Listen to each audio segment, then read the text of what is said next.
Fala pessoal, tudo certo? No último vídeo que eu postei, em nenhum dos últimos vídeos que eu postei, eu fiz sobre resolvendo questões de anatomia da USP. E aí o grande Lucas Ramos 4387 comentou: Anatomia da UF, por favor, temos umas questões de anatomia orbitária muito boas. Perfeito. Então, conforme o comentário do Lucas, que está aqui no nosso último vídeo, a gente vai fazer esse vídeo e achei muito legal, fiquei muito feliz com a participação dele, dando sugestões. Então, fica o convite para vocês também. Olhem o canal aqui, vejam qual conteúdo ainda não gravei e peçam, João, faz instituição X, matéria Y. Com certeza vai ser uma grande alegria aí. Tiveram outros pedidos também nos vídeos, eu vou fazer nas próximas gravações. Então, a pedidos do Lucas, UF, anatomia. Vamos nessa. Anatomia de cabeça e pescoço. A gente vai dar o filtrar aqui e vai aparecer as questões para que a gente consiga exercitar, beleza? Vamos lá. Ah, aqui, como vocês sabem, eu diariamente faço questões, então quando tem questões que eu já fiz por algum motivo, tá aqui escrito, ó, você já respondeu essa questão antes, então as outras questões eu nunca fiz. Mas para ficar o mais divertido possível, eu acho, vamos colocar apenas questões não respondidas para que na hora aqui eu faça um raciocínio e mostre para vocês como que eu costumo resolver provas, beleza? Vamos lá então. Não faz parte, apenas questões não respondidas, então nunca respondi essas questões. UF 2009 não faz parte da parede medial da órbita. A. Processo orbitário do osso palatino, lacrimal, esfenoide, processo frontal da maxila e lâmina orbitária do osso etimoide. A gente tem que lembrar, pegando isso aqui, às vezes pode ter alguma divergência, mas é praticamente unânime na literatura. Quais os ossos que compõem a órbita, mas não só isso, quais são os ossos que compõem a parede medial da órbita? Quando a gente pensa em parede medial, é essa parte de dentro da órbita, certo? É essa parede medial. Então, a parede, vou botar meu olho aqui na câmera. Parede medial, parede superior, ou teto da órbita, parede lateral e parede inferior ou assoalho de órbita, certo? Então, quais ossos compõem a parede medial da órbita? São quatro, a gente tem que lembrar isso. A gente vai ter a nossa própria maxila, a gente vai ter o nosso osso etimoide, com uma porção papirácea ali do nosso osso etimoide, uma porção bem fininha dele. A gente vai ter o nosso osso esfenoide, a gente vai ter o osso lacrimal, são esses quatro ossos que compõem a parede medial da órbita. Eu não falei na ordem, claro, mas são eles que fazem parte. O processo orbitário do osso palatino vai compor a órbita, mas não necessariamente a parede medial da órbita, e é isso que a gente tem que lembrar. Então, dessa forma, eu marco a alternativa A com segurança. Vamos ver se eu acertei, né? Imagina depois de toda a explicação eu errar. Mas tudo certo, vamos para a próxima. Questão de 2023, super atual. O tendão cantal medial é uma extensão fibrosa das lâminas do tarso e divide-se em duas porções, anterior e posterior. A porção anterior é a mais Vamos ler as alternativas. A. Profunda, tendo como função manter a posição da pálpebra em relação ao globo ocular. Isso aqui já é errado, né, galera? A porção anterior é a mais superficial. Então a tá errada. B. Importante e insere-se no processo frontal da maxila, tendo como função puxar a cobertura medial da pálpebra para frente e para baixo. Essa aqui pode ser a nossa resposta, tá? Vamos deixar ela em stand-by. Só para vocês lembrarem, anterior é algo à frente, posterior é atrás. Então, essa porção anterior é a porção mais superficial, é a porção mais de fora. Então, a gente tem a porção anterior, mais para fora, mais superficial, e a porção posterior, mais para trás, mais profunda. C. Superficial e forte, tendo como função manter a posição da pálpebra em relação ao globo ocular. Essa aqui, ela poderia ser a resposta também, tá? Porque vocês vão notar na literatura que quando vocês forem estudar, por exemplo, Miloro, Peterson, Fonseca, Netter, livros de anatomia no geral, Madeira, Anatomia do Moore, eles vão falar de forma quase que unânime que a porção superficial ela é mais frágil e a porção posterior ela é muito forte. Ela é quase assim muito difícil de tu desinserir ela. Mas tem um livro em específico que é muito comum na nossa literatura, que é o Elis Acessos Cirúrgicos. E no capítulo de anatomia orbitária, ele diz o contrário. Então tem uma discreta divergência ali onde ele diz que a porção mais forte é a porção superficial, ao contrário de outros vários livros que dizem que a porção superficial ela é mais frágil, tá? Então essa é uma divergência de literatura muito famosa, muito conhecida. Eu comento bastante sobre ela dentro do Book Aprove, dentro do Rotenari, dentro das nossas aulas. Então é importante tu lembrar isso. Qual o raciocínio que eu vou tomar aqui para resolver essa questão? Eu vou pela maioria, tá? Então, a maioria dos livros dizem que a superficial ela é mais frágil e a profunda ela é mais forte. Eu não vou me ater no livro que ele é mais exceção, mesmo formalmente estando descrito no livro, ele ainda é a exceção. A maioria dos livros guardem dessa forma a porção superficial, mais frágil, a porção profunda, mais forte. E a D, fina, insere-se na crista lacrimal posterior, aqui tá errado, tá? A porção anterior se insere na crista lacrimal anterior, certo? Praticamente ali na parte do processo frontal da maxila. Então, sendo assim, como eu não vou me ater na literatura do Ellis, que diz que a superficial é mais forte, essa aqui eu não vou considerar como certa também. Então a gente viu que a A está errada, a gente viu que a B pode ser a correta. A C, ela de fato até poderia ser correta se eu me baseio no Ellis acessos cirúrgicos, que é a exceção, eu não vou fazer isso. Então, nesse contexto aqui, eu acredito que ela seja considerada errada. E aqui, essa aqui tá errada também, porque ela de fato ela é mais fina, porém, segundo a maioria dos livros, porém ela não se insere na crista lacrimal posterior, e sim na crista lacrimal anterior, certo?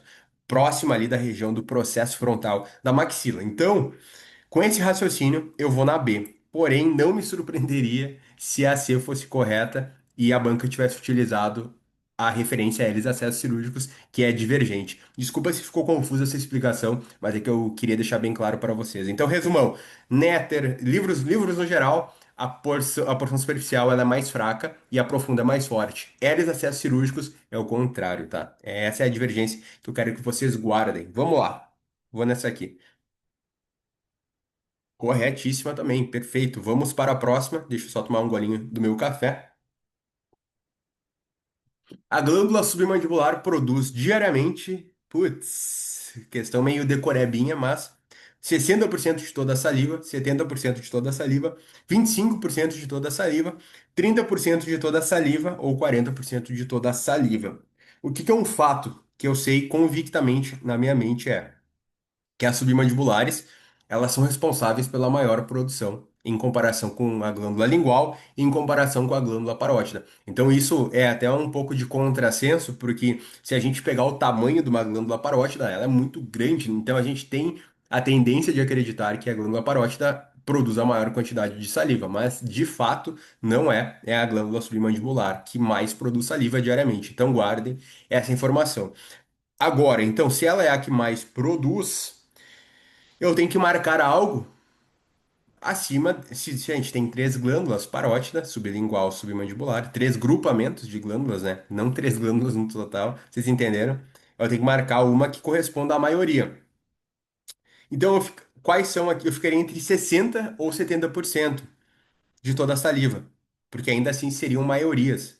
Mas eu vou marcar 70%, que é a maior porcentagem que a gente tem aqui, porque de fato a submandibular ela é a que mais produz. Mas eu confesso para vocês que eu não lembro a porcentagem exata, tá? Então não me surpreenderia também se fosse 60% e aí na soma total as outras fossem 20%, entendeu? Poderia ser também exemplo. Mas vou marcar 70% que eu acho que a gente está mais próximo do acerto. Então, vocês percebam como que a cabeça funciona às vezes quando a gente está fazendo prova.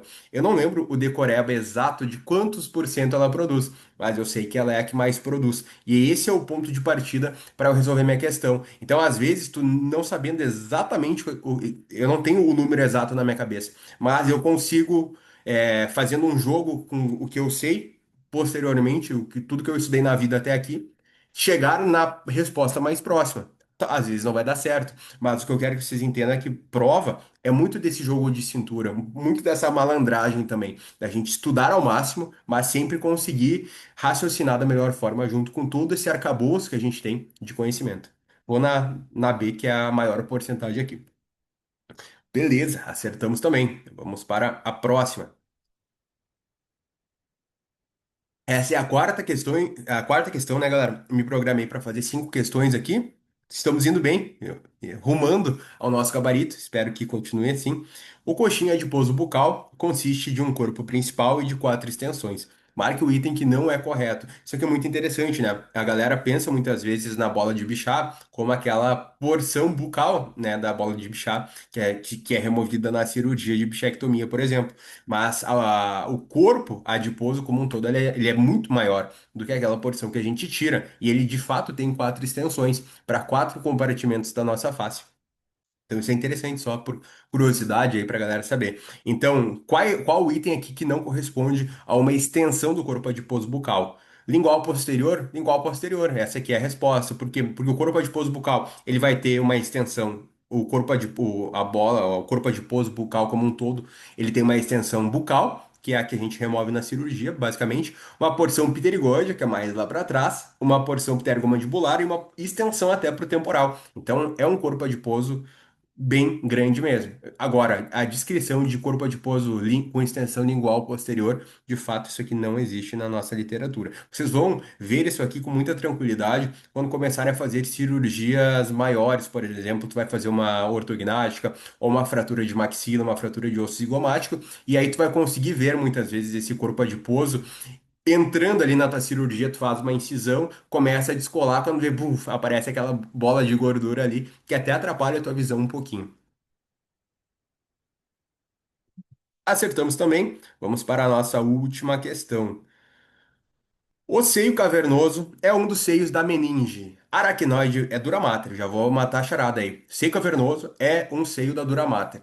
Aracnoide, não. Dura mater, oh, essa é a resposta para mim. Aracnoide, dura mater, não. Somente pia mater, não. E pia mater e dura mater, não. Lembrem sempre, dura mater, seio cavernoso é um seio da dura mater, beleza? Eu marco com segurança B também. Se estiver errado, aí, aí eu estaria um pouco fora das minhas competências mentais. Isso aqui, convicção total. Então, dessa forma, galera, fizemos as nossas 5 questões da UF, parte de anatomia. Bem legal, gostei.